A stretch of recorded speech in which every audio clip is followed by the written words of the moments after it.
Shalom Bapak Ibu yang dikasih Tuhan, kita akan mendengar firman Tuhan. Mari kita berdoa. Bapa di sorga, di dalam nama Tuhan Yesus, kami hendak merenungkan firman Tuhan pada saat ini. Mari ya Bapa, Engkau buka hati kami oleh Roh Kudus-Mu agar kami mengerti dan kami menjadi pelaku firman-Mu yang setia. Dalam nama Tuhan Yesus kami berdoa. Amin. Bapak Ibu yang dikasih Tuhan, firman Tuhan kita terambil dari Ulangan 1 ayat 41 sampai dengan 44. Tapi kita hanya membaca ayat 42 sampai 43. Begini firman Tuhan, tetapi Tuhan berfirman kepadaku, katakanlah kepada mereka, janganlah kamu maju dan janganlah kamu berperang, sebab aku tidak ada di tengah-tengahmu. Nanti kamu terpukul kalah oleh musuhmu. Dan aku berbicara kepadamu tetapi kamu tidak mendengarkan. Kamu menentang titah Tuhan. Kamu berlaku terlalu berani dan maju ke arah pegunungan. Itulah dasar firman Tuhan kita. Bapak Ibu, tema kita adalah aku tidak ada di tengah-tengah kamu. Tema kita, aku tidak ada di tengah-tengah kamu. Bapak Ibu, suatu ketika pada malam hari terjadi mati lampu.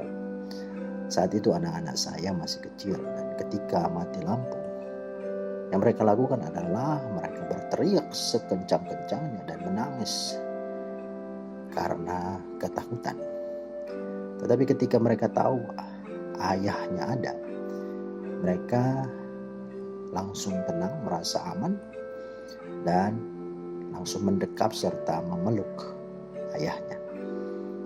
Nah, saudara, tidak bisa dibayangkan bagaimana hidup saudara, hidup kita tanpa ada Tuhan di tengah-tengah kita. Tentu menakutkan, tapi bisa dibayangkan juga bahwa terkadang memang Tuhan tidak ada di tengah-tengah kita. Oleh karena ada beberapa hal, dan itulah yang Tuhan nyatakan kepada umatnya, sebagaimana yang kita baca pada saat ini dalam Ulangan 1 ayat 41 sampai 46. Di sana Tuhan berkata, aku tidak ada di tengah-tengah kamu. Nah, bagaimana jadinya dan apa penyebabnya, mengapa Tuhan tidak ada? Setidaknya lewat firman Tuhan ini ada dua hal yang akan kita perhatikan. Yang pertama, bahwa Tuhan tidak ada di tengah-tengah umatnya. Mengapa? Karena umatnya hidup dalam kemunafikan. Dalam ayat 41 di sana mereka berkata bahwa mereka telah berdosa kepada Tuhan. Tetapi ayat 43a, mereka malah menentang Tuhan.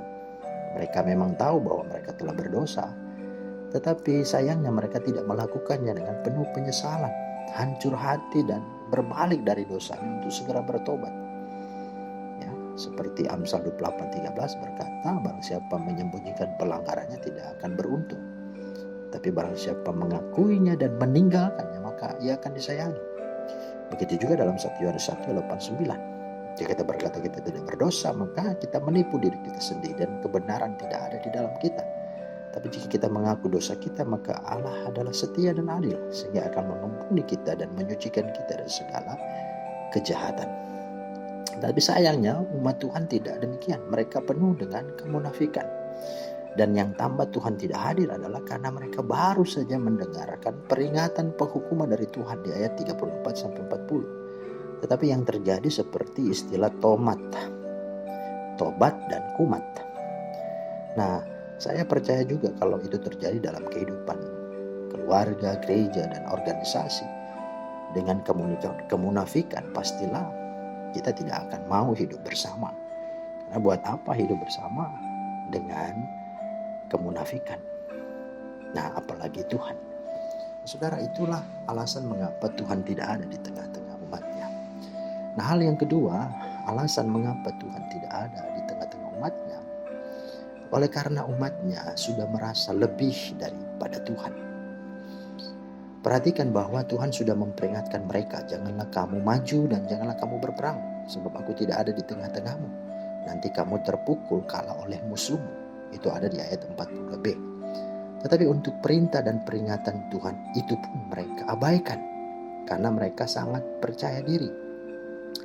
Percaya diri akan 3 hal. Yang pertama, mereka merasa mereka punya senjata perang.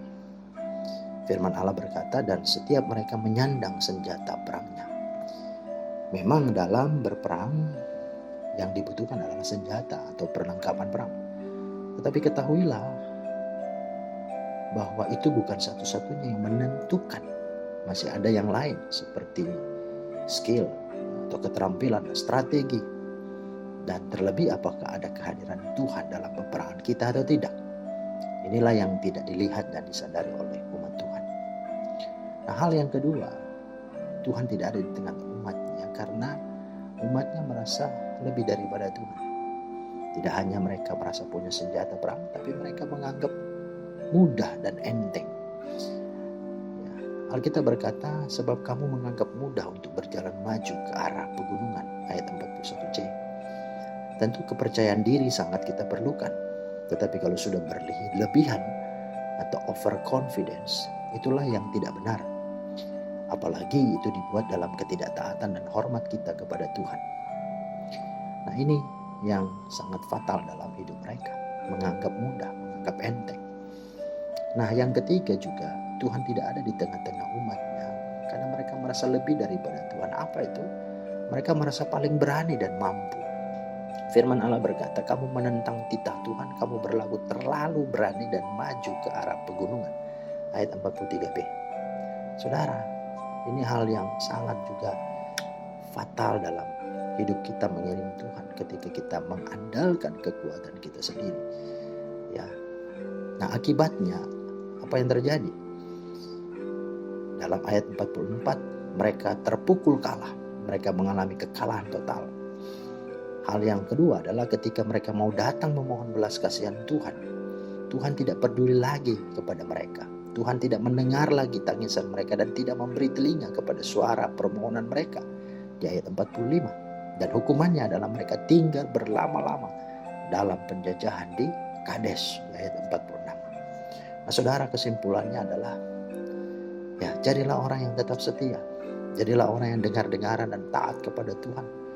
Walau engkau mungkin sudah punya kemampuan, engkau mungkin sudah mapan, engkau punya fasilitas, engkau mungkin pintar dan punya gelar dan pengalaman, bahkan kedudukan, jabatan. Tetapi ingat, tetaplah rendah hati dan tetaplah andalkan Tuhan. Karena kalau Tuhan tidak ada bersama, tidak ada di tengah-tengahmu, tidak ada denganmu, apalah arti semuanya. Maka mari, jikalau engkau ingin Tuhan ada di tengah-tengah, hiduplah setia, taat, dan lakukanlah kehendak-Nya. Tuhan Yesus memberkati. Amin.